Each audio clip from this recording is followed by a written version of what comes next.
The Police Athletic League traces its roots back to 1914. Back then, one of its original goals was to reduce tension between police officers and young people. That continues to this day, more than 100 years later, with several special programs for children.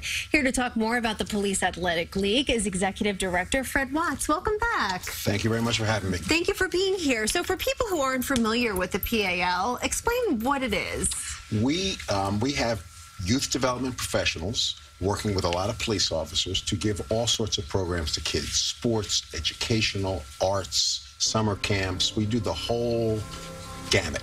And basically what we do is we provide the educational and development environment to bring the community and the children and the police officers together.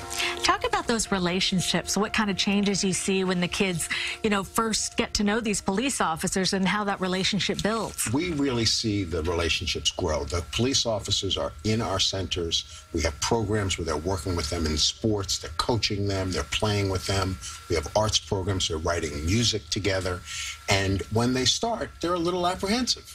When I say they, meaning both the police officers and the kids.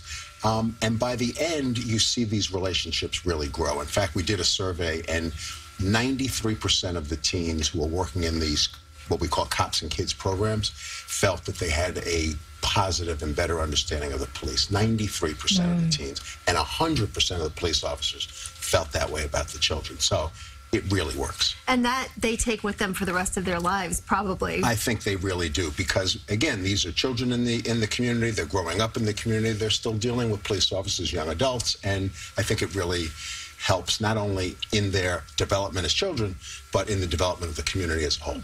Now, are there any age limits, or how do kids get involved?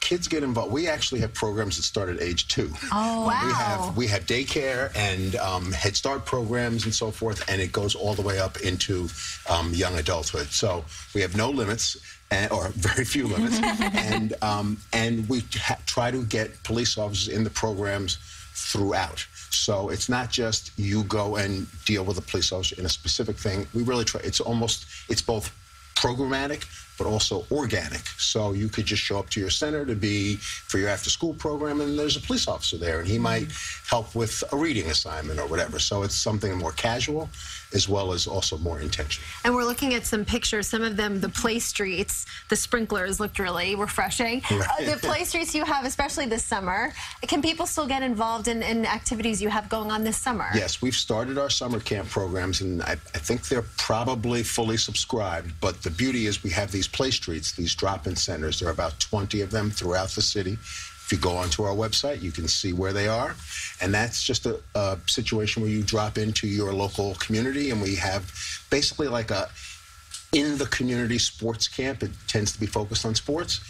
The police are often involved. We have coaches that often are working during the school year. They come and they work in the play streets. So that's a great way to get involved with PAL. This is so fantastic. Thank you so much for being here. Well, we really, really appreciate it. We appreciate it.